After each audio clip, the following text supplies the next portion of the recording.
ಅವಕಾಶ ನಮಗೆ ಕೊಟ್ಟಂಥ ಗೀತಕ್ ಅವ್ರಿಗೂ ಶಿವಣ್ಣ ಅವ್ರಿಗೂ ನನಗೆ ಧನ್ಯವಾದ. ಶ್ರೀನಿ ಸರ್ ಜೊತೆ ವರ್ಕ್ ಮಾಡೋದು ಯಾವತ್ತೂ ಒಂದು ಪ್ಲೆಸೆಂಟ್ ಎಕ್ಸ್ಪೀರಿಯೆನ್ಸು. ಎಲ್ಲದಕ್ಕಿಂತ ಹೆಚ್ಚಾಗಿ ಎಷ್ಟುವರೆಗೆ ಶಿವಣ್ಣ ಅವ್ರ ಜೊತೆ ನಾನು ಆ್ಯಕ್ಷನ್ ಸಿನಿಮಾ ಶೂಟ್ ಮಾಡಿದ್ದೀನಿ, ಇದು ಮಕ್ಕಳ ಸಿನಿಮಾ. ಇದರಲ್ಲಿ ಬೇರೆ ಏನು ಮಾಡ್ಬೋದು ಅನ್ನೋದೊಂದು ಯೋಚನೆ ಇದೆ, ಡಿಸ್ಕಷನ್ ಯಾವ ಥರ ಪ್ರೆಸೆಂಟ್ ಮಾಡ್ಬೋದು ಮಕ್ಕಳನ್ನ ಅನ್ನೋದು. So we are working on that. Thank you very much for this opportunity. Thank you sir. ಮೊದಲನೇದಾಗಿ ಶಿವಣ್ಣ ಸರ್ ಜೊತೆ ಇದು ನಂದು 3ನೇ ಸಿನಿಮಾ. 2 ಸಿನಿಮಾ ಆದಮೇಲೆ ಮಕ್ಕಳ ಸಿನಿಮಾ ಮಾಡ್ತಾ ಇದ್ದೀವಿ. ಎಲ್ಲಕ್ಕಿಂತ ಮುಖ್ಯವಾಗಿ ಏನಂದರೆ, ಇವತ್ತು ಅಣ್ಣ ಫಸ್ಟ್ ಡೈಲಾಗ್ ಹೇಳಿದ್ದು ಆನಂದ್ ಸಿನಿಮಾದು. ಆನಂದ್ ಸಿನಿಮಾ ಬಂದಾಗ ನಾನು ಹುಟ್ಟೇ ಇರಲಿಲ್ಲ. ಸೊ ಅಷ್ಟು ವರ್ಷದಿಂದ ಅವರ ಎಕ್ಸ್ಪೀರಿಯನ್ಸ್ಗಿಂತಲೂ ನನ್ನ ವಯಸ್ಸಾಗಿಲ್ಲ. ಸೊ ನನ್ನ ಸಿನಿಮಾಗೆ ನನ್ನ ಸಂಭಾಷಣೆಗೆ ಶಿವಣ್ಣ ಮಾತಾಡ್ತಾರೆ ಅನ್ನೋದು ತುಂಬ ಖುಷಿ.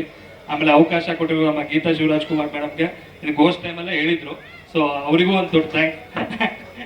ಆ್ಯಂಡ್ ಶಿವಣ್ಣ ಅವ್ರಿಗೆ ಆ್ಯಂಡ್ ಶ್ರೀನಿ ಸರ್ಗೆ ಎಲ್ಲ ಸಿನಿಮಾಗೂ ನನಗೆ ಕೊಟ್ಟು ಅವಕಾಶ ಕೊಡ್ತಿರೋ ಶ್ರೀನಿ ಸರ್ಗೆ ಹಾಗೂ ಎಲ್ಲರಿಗೂ ತುಂಬ ತುಂಬ ಥ್ಯಾಂಕ್ಸ್.